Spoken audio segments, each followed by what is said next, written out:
सन 1962 भारत के इतिहास में शामिल हुआ एक और महत्वपूर्ण साल। हमें आजाद हुए महज 15 वर्ष ही हुए थे कि तभी हमारे पड़ोसी देश चीन ने हम पर हमला कर दिया। हम युद्ध नहीं करना चाहते थे और एक वो था कि बिना युद्ध के मानना ही नहीं चाहता था। चीन को लगता था कि हम उसके सामने घुटने टेक देंगे, पर शायद वो नहीं जानता था भारत माता की कोख में आज तक वीर ही तो पले हैं। 20 अक्टूबर 1962 को शुरू हुआ भारत चीन युद्ध, जिसमें मां भारती के कई वीर कुर्बान हुए और सामने आई दिल दहला देने वाली वीर गाथाएं।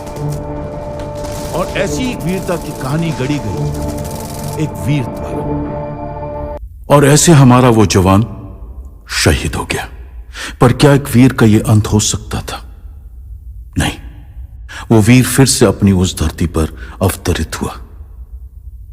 एक वीर था इस देश का जो लड़ा था कभी हमारे लिए, जिसे लड़ते हुए हमने देखा, गोलियां खाते देखा, गोलियां बरसाते देखा।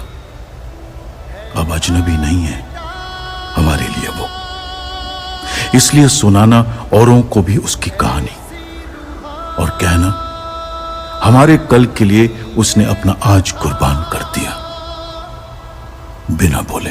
एक वीर था इस देश का जो लड़ा था कभी अपने देश के लिए, लेकिन उसे लड़ते हुए किसी ने नहीं देखा। वो एक जाबाज था, वो लड़ता रहा, गोलियां खाता रहा, चलाता रहा।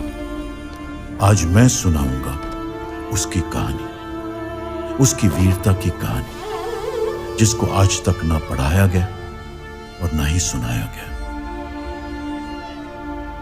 वो एक जांबाज था जिसने कुछ नहीं सोचा अपने बारे में।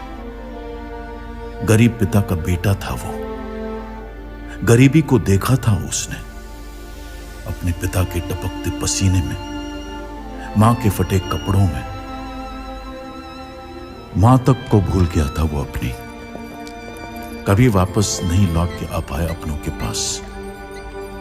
लेकिन उस वीर सिपाही को हम नहीं जानते, जिसने अपनी एक एक सांस लगा दी थी, एक एक सांस गवा दी थी और मौत से गले मिल गया था बिना बोले।